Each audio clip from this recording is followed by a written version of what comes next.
What's going on, everyone? It's Ben from YGO from Zero, back with another retro Yu-Gi-Oh video, and we've got one of our final Warrior format videos. I've really enjoyed this format so far, but we are almost at the end of my coverage for it, so we're diving in to a little bit more of the jank that the format has to offer here. And what better jank to play than Horus? Now, Horus is a really fun strategy. Basically, you're trying to go through the different levels of Horus. You start at level 4, then you go up to level 6, and then you go up to level 8. And all these monsters have very powerful effects. Well, 4 doesn't really have the most powerful effect, but it can come up. Level 4 is a 1600 attack point dragon with 1000 defense. It says, control this face-up card cannot switch. During the end phase, if this card destroyed a monster by battle this turn, you can send this face-up card to the graveyard, special summon one Horus, the Black Flame Dragon level 6 from your hand or deck. So this can fight off against things like, Change of Heart or Snatch Steal. So that's pretty good to know about. And 1600 attack is not the worst stat in the world. It does lose to things like Kaiku or Breaker, etc. But it can beat over a variety of things. So that's a pretty good stat there. And if you do level up into level 6, then this card is really powerful. It's a level 6, 2300 attack point, 1600 defense point dragon. It says this card is unaffected by spell effects. During the end phase, if this card destroyed a monster by battle this turn, you can send this face-up card to the graveyard, special summon one Horus, the Black Flame Dragon level 8 from your hand or deck. Being unaffected by spell effects is really, really powerful in this format, as there are a lot of spells. Some Horus decks do play into this aspect a little bit more, playing things like level limit area B and stuff like that, which basically do affect your opponent, but don't affect Horus Black Flame Dragon level 6. I chose not to do that since we are trying to level up into this thing with Black Flame Dragon level 4, which will be affected by level area B, that is. So I chose not to go that route. We've also got Horus the Black Flame Dragon level 8, the big boss of the archetype. This is a 3000 attack, 1800 defense, level 8 monster. It says cannot be normal summoned or set, must be special summoned by Horus Black Flame Dragon level 6, and cannot be special summoned other ways. During either player's turn, when the spell is activated, you can negate the activation if you do destroy it. This card, you must control this face-up card to activate and to resolve this effect. So that's a very, very powerful floodgate. Shutting your opponent off of spells, which are some of the most powerful cards in the game, is very, very strong if you can pull it off. Now, this thing is weak to monsters and traps, so we're trying to play ways to play around those traps, and the best way we can do that is Royal Decree. We get triple Royal Decree here, continuous trap, negates all of the trap effects on the field. Very, very strong, and not a lot of decks are expecting it in the main, so you can even use this to just get value, stopping things like your opponent's Raigeki Breaks, Torrential Tributes, etc. We also are playing Torrential Tribute and Ring of Destruction and Call the Haunted in this deck as well. These traps are just too powerful not to play, and you can generally play around your own decrees. Like if you do draw a decree and another one of these traps, then you can sort of order your plays in a way that you get to use your trap before the decree goes off. So I do think these cards are still worth playing, even though they do conflict with Decree a little bit here. For the rest of the deck, we're kind of playing a goat control shell, because getting out like 1000 under strict can stall the game a little bit. So we can just build off that, and also you contribute over the 1000 eyes for Horus. So because we're playing that shell, we're playing Singed Serpent, we're playing Triumphant Virus, we're playing Metamorphosis, Scapegoats, we're playing the creature swaps here. I'm pretty sure there's a funny interaction you can do with Creature Swap and Horus, where like you've got a Horus on your side of the field, you activate Creature Swap, and then you get control of your opponent's monster, but your opponent doesn't get control of Horus. I think that's how it works. I could be wrong about that, so let me know down in the comments below if that is the case. We've got outside of that, the small goat control package. We've got Triple Warrior Lady as well to deal with our opponent's threats. Also potentially get a Light Engrave for our BLS here. It's a little bit awkward because your Warrior Ladies are likely going to be banishing themselves, but we do have Scientist here, so we can bring out like light fusions like Ojama King or Guiltia the D-Knight, and then tribute those over for Metamorphosis or other things. So we've got other ways to get Light Engrave, and Scientist is just a great card in this deck in general, and in this format in general. So that's going to do it for the monster lineup here. We don't have the most darks either. We just have Breaker and Scientist, but, going into Thousand Eyes, that's another dark. So we've got other ways to get darks in the graveyard. And having only one BLS, I think it's fine just to have this amount of lights and darks, although it can be a brick sometimes. Next up for the spell lineup, we got Triple Book of Moon. Because we're playing Decree, I like having an interactive spell that we can use on our opponent's turn with a variety of different uses, and Book of Moon is very, very powerful. We've got Change of Heart here, Confiscation. We get Double Creature Swap because we're playing these Scapegoats and Serpent, and a variety of other things that are good to swap over to our opponent. We've got the Metamorphosis that I mentioned. We've got one MST. Because we're only playing the one MST as a way to deal with Mirage, we're actually not playing Mirage Nightmare in the deck. You could definitely build it differently in case you want to, but I think that having Mirage in a deck with only one way to out it and having like a combo deck like Horus, it doesn't really play well with Mirage. So that's why we are not playing Mirage here. We've also got a painful choice to send a bunch of cards from our deck to grave. This can be Chaos setup for our BLS. It can also just be a way to get combo pieces to hand. So very, very powerful card. We got Pot of Greed. We got Premature Burial to bring back our cards. I'm pretty sure if you bring back Horus the Black Flame Dragon level 6 off of Premature Burial, it will not be destroyed if Premature Burial is destroyed. So that's kind of a nice upside to playing this in this deck. We got the Scapegoats, as I mentioned. We got Snatch Steal here to take control of our opponent's monsters. We've got Forceful Sentry to send a card back. We're playing Upstart Goblin here. I figure it's better to try and draw into our Horus stuff when we can. It is a little bit awkward because we draw into level 8. That's kind of a brick. But I do think that having Upstart is just a very good card and making the deck a little bit more consistent. And because we are playing a bit more of a controlling strategy here, I think that you're fine giving your opponent life points with it. For the traps, as I mentioned, we got Call, Ring, and TT. Good, they're just so strong. And then we got the Triple Royal Decree here. For the side deck, I kind of put a hodgepodge in here. For more back row heavy decks, we do have double Mobius and a Heavy Storm here. We can bring in the Mobiuses instead of things like, we can even side out the level 6s for that if we really want to. Although level 6s are generally pretty good against the Floodgate strategy because it gets through level limit area B, doesn't get through gravity bind, so Mobius is a little bit better in that regard. But you can definitely swap out some Horuses, maybe swap out a level 4 as well for some Mobiuses. Because if you're going up against a more Floodgate oriented strategy, it'll probably be a bit slower. You probably don't need all your level 4 Horuses in there. We also have a Zaborg, and Zaborg kind of goes along with Moment of Crossouts and Ceasefire. If we're up against a deck that's more flip-focused, this can be good to bring in. We've got Triple Assure Priest for a Goat control matchup. This card can be good to bring in, gets rid of your opponent's goats, things like that. We've got a Chaos Stork. If we are going for the Assure Priest, maybe even a Magician of Faith, we can bring in the Chaos Stork. Whoops, not cut it out, as a way to banish our opponent's stuff. And if we're up against a chaos-oriented strategy as well, we've got these Kaiku the Ghost Destroyers to deal with that. For the Fusion deck, it's basically the standard toolbox Fusion deck that you'll encounter in this format. We've got Restricts, we've got Dark Vault of the Terrible, we've got Darkblade the Dragon Knights, we've got Darkfire Dragon and Dragoness for weird level shenanigans. We've got Fiend Skull Dragon, we've got Guilty the D-Knight, we've got Master of Oz in case we manage to take control of an opponent's Stein. We've got Moki Moki King and Ojama King, mainly as low attack light monsters. So these can be good to swap to our opponent if we want to do that. We've got Reaper on the Nightmare to attack in and rip cards out of the hand, as well as being a card that won't die. We've got Ryu Sentry here, which is 2,000 damage there, but also can negate traps and things like that. And we got Super Robo Yaru for really weird edge cases.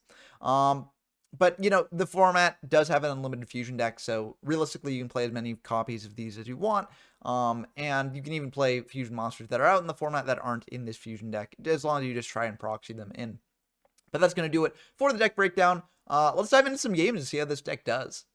Okay, we've got a game against Dump Truck here. If you can get to the channel, always a pleasure to have them on. We are going to be diving into the game. They say they're trying something new. I'm excited to see it.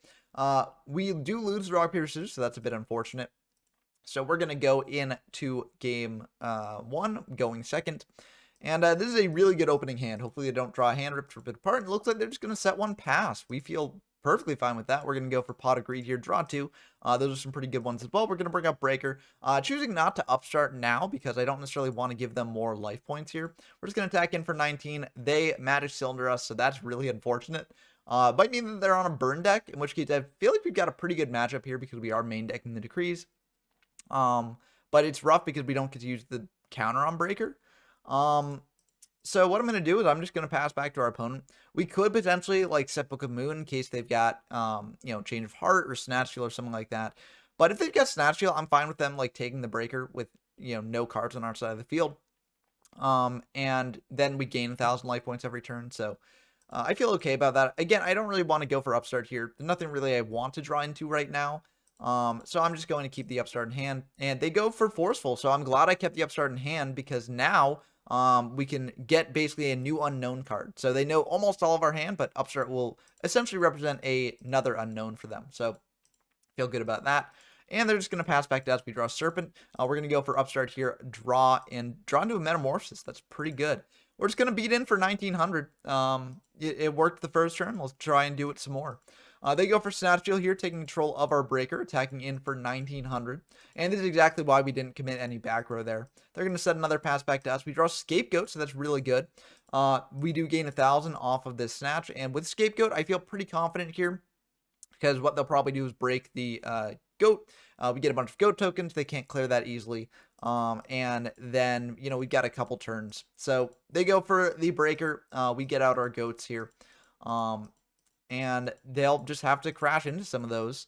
They're going to go for Secret Barrel, so they are indeed on burn. It's not just a regular deck teching in Magic Cylinder. So we do take a lot of damage here, which is a bit unfortunate, but we will be gaining more life points from the Snatch Steal. Now, since they are on a burn strategy, I want to sort of play around the Gakugiri Panda, so I'm going to set a Book of Moon and a Call of the Haunted. I could have just set double book here, I think, and would have been fine. But I don't think that call is that bad. If they do send the breaker to the grave somehow, then we can get it back later. So I don't think it's the worst thing in the world. They're going to attack into one of our tokens here. We've got book for the Yakugiri because that's going to be a lot of damage if it connects. So we want to get rid of that now. They're going to attack over one of our tokens, and they'll pass back to us. We draw BLS, which isn't really live right now. It's not even close to getting live. But we're sort of in a slower situation. What we want to do is we want to basically keep our opponent not getting in for damage. That way we can gain a bunch off Snatch Steal, reduce the risk of dying to burn here. So what we're going to do is we're going to set this Serpent, go for a meta here, bring out a Thousand Eyes, and try and suck up their Gakugiri Panda, and that will go through. So we're just going to set another book, pass back to them. Book allows us to potentially book down our own monster, flip it up, take control of another monster. So, you know, that's good. But even if they don't, you know, we're just gaining 1,000 off of this Snatch Steal every turn. So I'm feeling very good about this. We draw Horus, but we don't even need to really go into it now. We could potentially just finish this game one without them even knowing it's Horus. They go for Trio here. That's really rough for us because, you know, we don't really have a good way to stop that. We could potentially call the Haunted back a Serpent here. That'd be kind of awkward. We forgot to add Serpent back last turn as well. But we could potentially do that. That would prevent the Trio from going through here. But I'm not really that threatened by the Ojama Trio coming down. We do have another book for Gakugiri here. They can't attack this turn at least, and we do have meta to clear up one of our other tokens to bring out 1,000 Eyes, so I'm not really too concerned about this. So I'm just going to save the call for later, and bring out these 3 Ojama tokens here. I'm using the different token symbols, so that way we can actually distinguish them. And now at the end of the turn, since 1,000 Eyes has no zone to return to, it will, I think, go to grave. I think that's how it works.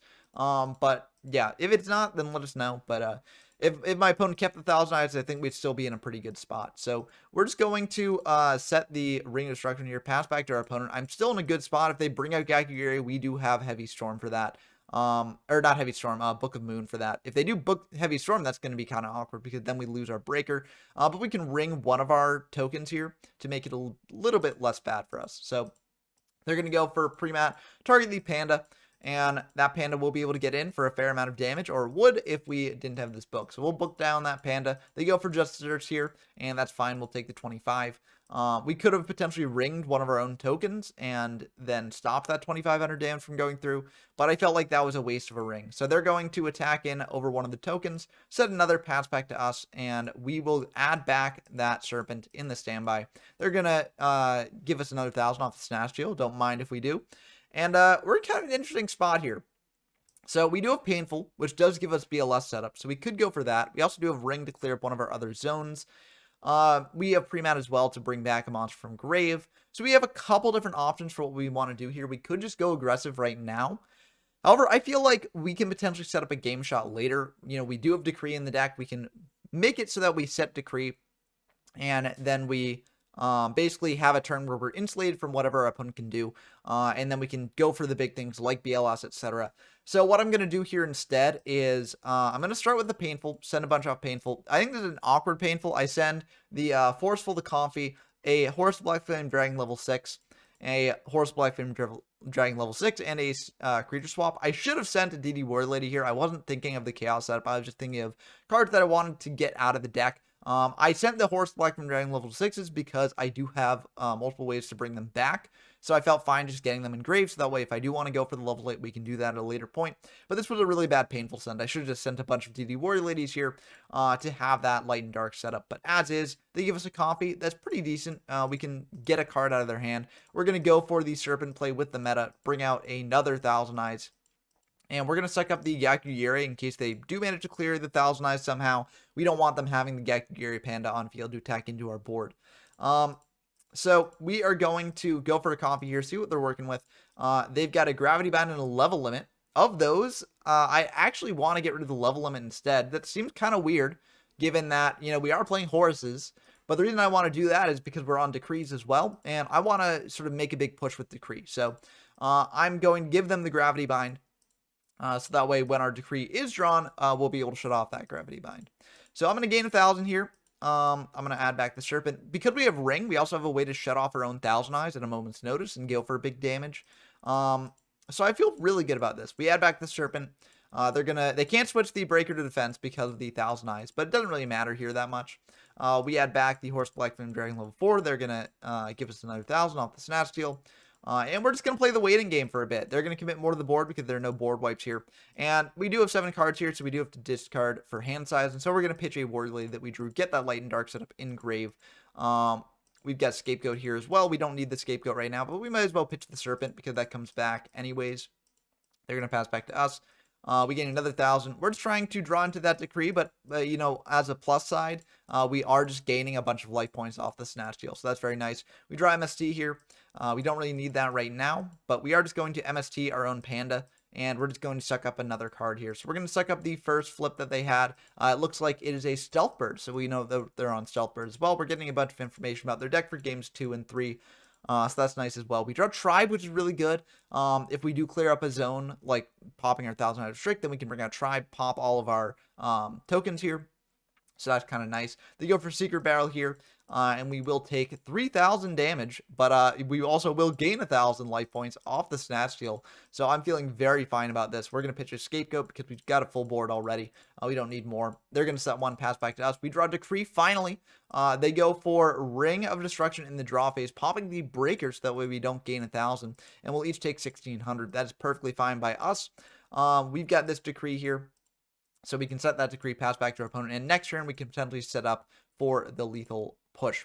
So they're going to set one. We're going to think a bit about what to do here. And we're going to go for a Ring of Destruction on the Thousand Eyes, popping that, and then we're going to go for Decree. Now, we could have also ordered this a bit differently. I think it might have been smarter to go for Decree, then if they had a response, and then go for Ring on the Thousand Eyes. I think that might have been a little bit smarter, just to bait out like any traps that they had beforehand.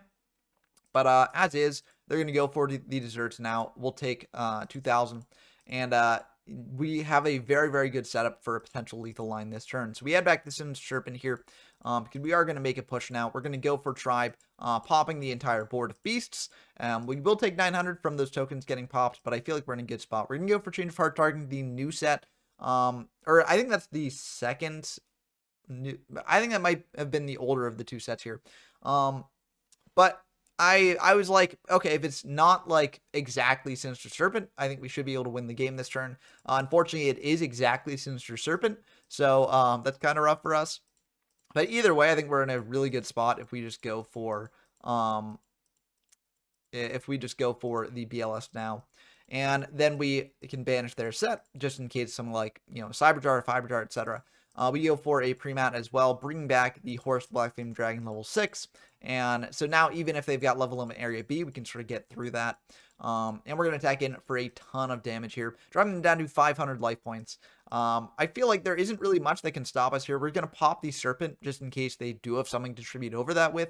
I'm not sure what would really be a huge threat here, but we're going to do that. They don't have Change of Heart. They don't have Snatch Steal, so our BLS will be protected no matter what, or at least they won't be able to take control of it. And we'll set another Decree just in case they've got the MST for our first Decree. So, they're going to go for the MST on our first Decree. We're going to let that go through. I think we probably should have just changed the other Decree to the MST to just keep the traps all shut off there.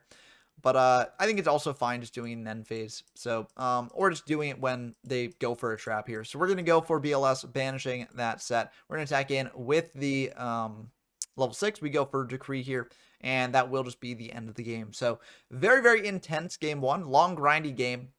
But the main deck Decrees are very, very good against burns. So this should be a pretty easy matchup here. I think we might keep the deck the same. We might bring in some Mobiuses here. I forget exactly what I did. I think I might have brought in the Mobiuses just in case.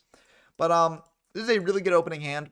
We don't have anything really to creature swap to our opponent or to meta our opponent, but like we've got DD Worthy, we got Book of Moon, we've got Horus Black from Dragon level 6. So we got a lot of different things that we can do here. They're going to go for Painful, and we're just going to give them the SERP. If they send SERP off Painful, we just want to give them the SERP generally. That's generally what you want to do. So they're just going to T-set pass back to us. We draw Royal Decree, which is pretty nice. We're going to attack into their set with the DD Worthy Lady. It is a Stealth Bird there. We're going to think about whether to banish or not, and ultimately we're not going to banish. We've got this Horse Black from Dragon level 6 to tribute out over the DD Worthy Lady, so we don't necessarily want to do that. And we got Book in case they've got something threatening with the Warrior Lady. If they've got Snatch Shield, etc., we can just book down our Warrior Lady. So I feel fine about that.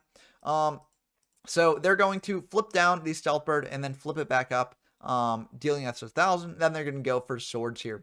So Swords would normally be pretty good in this situation. However, we can just go for a Horus Black from Dragon level 6, attack over the Stealth Bird. We've got a Lightened Graveyard now for later. So that's pretty good. We attack over that for 1,600, pass back to our opponent, and then in end phase, we're going to go for a Horus Black Flame Dragon level 8. And now this card's out in field. That is really, really good for us. This card is really, really annoying for them to deal with. We also have Decree as well to stop their traps that might deal with it. So we are feeling very, very good about this. Unfortunately, they've got the Exiled. So Exiled will be able to deal with this. That's one of the few outs to Horus. That's just like a straight up out. And yeah, that's pretty rough. We didn't want to lose that Horus there. Kind of unfortunate. But it is what it is. We're just going to pass back to our opponent because we don't really have a good way to get aggressive here. They're going to go for True Nade, sending back everything here. That's fine. They reset the Swords, which is kind of rough. But ultimately, I don't think it's that bad. We draw Mobius, so that's pretty good. We're going to set a Decree and a Book of Moon, pass back to our opponent. We could just commit the Tribe at this point, set up for Mobius to tribute or to pop their board. However, I don't really think that that's the best use of Tribe. I think Tribe can be better used later on. So, we'll just leave it as is. They're going to set another pass back to us, making Mobius even more juicy. We're going to go for Change of Heart on the set instead of the knock. Because we want to tribute out the Mobius here. We're going to tribute over the Serpent for the Mobius, popping the Swords and one of their other sets. They're going to chain a Secret Barrel. We're going to chain a Decree to that. They're going to chain Ojama Trio. So, unfortunately, we do get our board filled up with these 3 tokens here, but we do still have a Monster Zone free. So, that is pretty nice. We'll be able to attack in for 2,400. If they've got Kyakugiri, we've got Book of Moon to flip that down. If they just set, we've got Knock. So I feel very, very good about this. There's very few things that can actually, stop us from winning next turn in this situation. They're going to set 2, pass back to us. We draw a Scientist on top of that. We're just going to bring out this Tribe. Use this effect with priority. Why not? Doesn't really matter here too much. We'll take the 9. We're going to go for a Nobleman on that and then attack in for 4,000 exactly. So very, very intense games here. And yeah, the Decrees really coming in clutch. But even the stuff outside the Decrees was very good against this deck. I mean, we were able to get our opponent just giving us life points with Snatch like every turn, which obviously changed the math a bit. But if we had to go aggressive there, we could have gone aggressive earlier in that first game. So either way, very, very good games here. But let's see what this deck does against a more typical deck that you'll see in the format. Yeah, we got another game here against Dragon, a frequent guest on the channel. Always a pleasure to have them on. And if you want to play games in this format as well, then head on over to the YGO from Zero Discord server. Links in the description down below. It's a great place to find games in this and any other format that I've covered on the channel. Also, if you're watching this video and not already subscribed, what are you doing? Subscribe to the channel. It really does help out a lot. I'd really like to reach 1,300 subscribers soon. It's been a slow march up above 1,200. But hopefully we'll be able to reach that goal. So we set the Scapegoat last turn because I figured that's a pretty good set to do here. They're going to just set 3, pass back to us.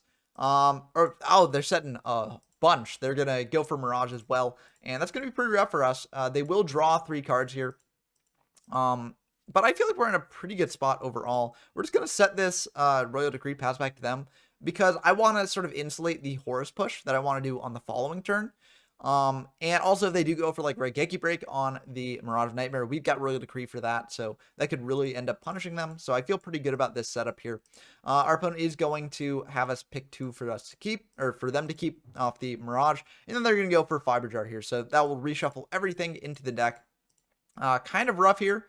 as we had a really good setup for the following turns. But it is what it is. We could have potentially changed of hearted the set last turn, but I really feel like that was a bit greedy. And there are many things that could have punished that, so I feel like it was fine saving the change of heart for later. Either way, this is a pretty good hand. They're going to go for painful choice, and we have to remember that they do have a battle phase here, so we don't just want to give them Reaper. I think what we want to give them here is Parshath. Parshath seems the least threatening card here. They got to do some setup, and we can sort of play around whatever setup they might be able to do. They're going to bring out a Shura Priest here, attack in for 17, and then they're going to set one pass back to us. We have a Confiscation. That's really good. We could go for Confiscation before Painful. I think I honestly should go for Confiscation over Painful, but I don't necessarily want them to know about the Confi. Now, they could just have the read that we've got the Confi here, just based on what we're sending. But, you know, we could just be trying to get Chaos set up Engrave, and maybe they'll read that that's the case and that we don't have hand rips. So either way, they're probably going to give us the Serpent here, as we got Chaos set up no matter what happens. And we want to make a major push here, so we're going to banish a Light and a Dark, go for BLS here. We could also go for something else, but I don't necessarily want to play into TT here, so we're just going to attack in for 3k. I feel like this is pretty good. Then we can go for Confi, take out like a Change of Heart or a Snatch Shield or something that they could use to take our BLS. So let's see what they're working with here. They got Creature Swap, Meta, Shura Priest, and Parshath. So I think of those, I want to take out the Swap, because Swap can just, you know, swap with our BLS, and that'd be pretty rough for us. So they are going to draw for turn. They're going to set one, set another, pass back to us. We draw a Royal Decree here, so that's very good. I think what I want to do, I want to start by just banishing the set, and then I'll just get aggressive with the Horus. If they've got TT off the top, then they've got TT off the top. I could have waited to do this, setting a Decree instead. But I figured the odds that they drew TT for turn is not the most likely thing in the world. Unfortunately, they did draw TT, so that's how it happens sometimes. We're going to set this Decree. So they've got MST for the Decree anyway, so it wouldn't have really mattered here. But in hindsight, I probably should have gone for the Decree setup later, or earlier. As is, I don't think it matters that much. We got a pretty good hand here. We're going to think about exactly what to do here. We're just going to go for Tribe because we do have this Serpent. We've got the Swap. We've got Meta. So, you know, we've got a variety of ways to deal with if they've got a way to out the Tribe. So we're just going to attack in and pass back to them. Unfortunately for us, they've got Snatch Shield to take the Tribe. Now they contribute over that for a Parshath, attack in for 1900, and draw a card. Now they can go for Meta as well and bring out Dark Balter, which does shut down our plays quite a bit. So that is actually very scary for us. We're going to set a DD Warrior Lead just not to die, because we are at risk of that. If they have any other monster here, then they can get in for lethal. Unfortunately, Warrior Lead will not banish the Balter, so that's kind of rough.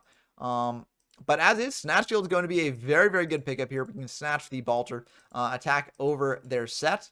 And I don't really think there's a reason not to do this. So we'll hit over the Faith. That's very good. And then we're going to go for a meta here to bring out a Balter of our own. So I feel like this is a really good setup. Not much can actually get through this. But unfortunately, they've got Tribes that will be able to pop our Balter. Either way, next turn, I think we're in a good spot because being 7-out Serpent, go for Swap here. But unfortunately, they do call the Haunted set, so that will be that last bit of lethal damage. So we definitely could have played that one a little bit differently. I think there are things that we could have done to maybe not die as hard there. But it was a very close one for sure. And, you know, if the draws had gone differently for either of us, I think the other one could have definitely won. So we're going to go into this game here, and that's a kind of rough hand. We don't necessarily want to draw Horus Black Flame Dragon level 8, but we can sort of set up for a play here. We'll set the Warrior Lady, set the Book of Moon. We got Change of Heart for the Horus Black Flame Dragon level 6 here, so that's pretty good. We got a lot of stuff here. They're going to set 3 and then go for Confi here. Oh, that's rough. We wanted the Change of Heart to take control of their monster, bring out a Black Flame Dragon level 6, but unfortunately, that's just how it goes sometimes. We're going to go into the Black Flame Dragon level 6 now, tripping over the Warrior Lady. And they're going to be fine with that. That's pretty good for us. We're just going to attack into the set. Unfortunately, it's Morphing Jars. So that's really rough because now we can't level up into level 8. We also have the Scapegoat that just gets discarded here. So that is kind of rough for us. We do draw 5 new ones, so that's pretty good. We draw Forceful as well on top of that. So we get to look at their hand a bit here, see what they're working with.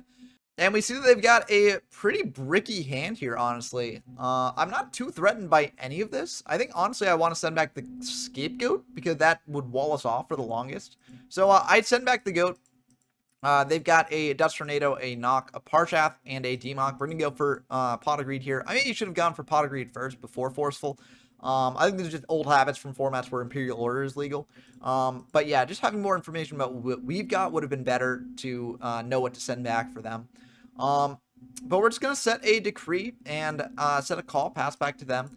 We can call back one of our monsters from grave here, like the Warrior Lady, and then go for decree afterwards to shut off our opponent's traps. They're going to go for Scientist here.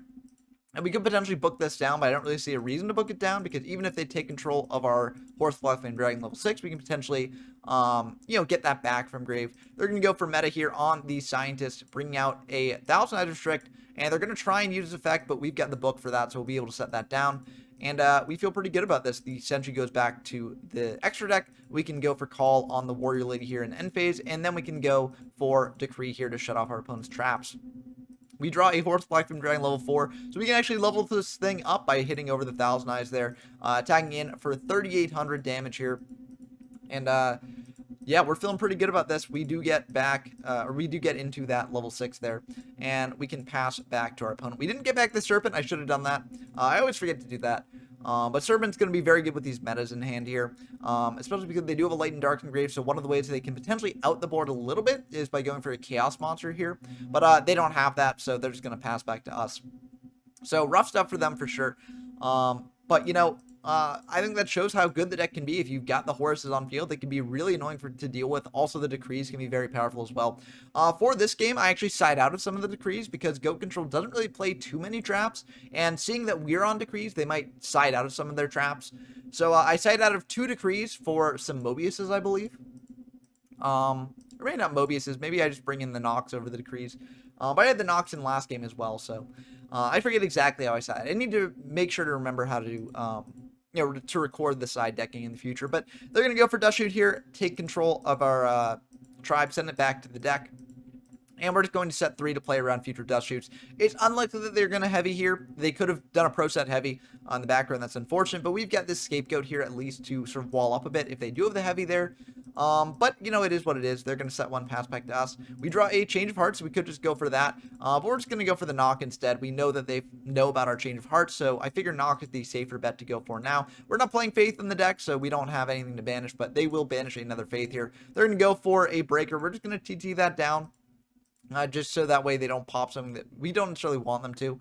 They do know about the TT anyway, so they're going to play around that for as long as they know about it. We're going to bring out this Black Flame Dragon level 4 attack in for 16. Black Flame Dragon level 4 is kind of a funny insurance against Scapegoat. If they do want to go for Goat here, we can attack over one of the Goat tokens, bring out level 6. So it's kind of like disincentivize your opponent to use Scapegoat unless they've got meta in hand, but they know about the book that we've got here. So either way, we're going to be fine. They go to first snatch initially. I let them take this playback because Horus Blackflame Dragon can't switch players, can't switch control. So it's not an effect that many people know about, so I just let them take that back. I think we're in a pretty good position here anyways, so I feel fine doing that. We're just going to attack in again for 16. They're going to go for Raigeki Break here. That will indeed pop our Black Flame Dragon level 6. We're just going to set a Snatch Deal that will bait an MST. It would have died to the MST anyways, so I feel fine about that. They are just going to go for pre-mat here, try and bring back a Breaker. That is perfectly fine by us. They're attacking for 16. We don't really feel the need to go for the Goat tokens now, so we're just going to take that 16. And we draw Upstarts. We're just going to go for that Upstart. Doesn't really change our clock that much. We draw MST, so that's pretty good as well. We're going to go for the Black Flame Dragon level 6 here, attacking for 2,300. And that will indeed go through. Main phase 2, we're just going to set this MST, pass back to our opponent. And they are going to set 2 more, pass back to us. We don't really want to MST either of those. And we're just going to attack him with Black Flame Dragon level 6. We're not going to play into TT here. We're just going to pass back to our opponent. They're going to set another pass back to us. We draw a Scientist here, so that's pretty good. We're going to go for Scientist, use Prio. Worst case scenario is that they TT the board now. Because they kind of have to TT the board now, or else we get out Sentry. And then if they do that, we can Book of Moon down whatever we bring out off Scientist, and then that Fusion Monster actually will stick around after the end phase. So that's why I'm fine doing this. They're going to think about this. We're just going to bring out Sentry here. And then we're going to think about exactly what else we want to bring out. And because we are so far ahead on life points, I feel fine bringing out a Dark Balter as well. So we're going to Balter over that set. It is a Tsukuyomi, so that effect will get negated. We're going to attack in for 23. They go for a call. We've got the MST for that, and they reveal that they've just got the Snatch Deal there, and they've got a Dust Shoot, which was dead, because we played around it for the rest of the game. So very intense games there. I think it does show how annoying Horus can be, because they could not snatch shield this Horus, and that did come up here. True, we had the MST, but if we had used the MST on the snatch, we wouldn't have been able to use the MST on the call here. So either way, I feel like this was a pretty good showing for the deck, and it does show that like Horus may not be that jank in this format. It might be tier 2 or maybe even tier 1, just as another way to play Go Control, just a different boss to go into. So very, very cool stuff. Very cool to see this deck doing well. And I'm excited that I got to show it off before I finish the coverage of the format. Right now, I only have one more video planned for Warrior format, but if you let me know down in the comments below if I missed any Warrior format decks that you were looking forward to, I may make videos on those as well. So let me know down in the comments below what you thought of this video, what you want to see later in Warrior format. Also, be sure to subscribe if you enjoy this sort of content, join the Discord as well. And also big shout outs to my patrons. If you want to support me directly, I do have a Patreon. And if you do sign up for the Patreon, then you will be shout out in these videos. So big shout outs to Dumptruck, GMYFS, Rincewind, Brent Knocker, and Porkchop Coon. It really means a lot to me that you support me in this way. And it encourages me to make more videos like this in the future. But that's going to do it for the video. As always, I hope you enjoyed. And until next time, I've been Ben from YGO from Zero, and I'm signing off.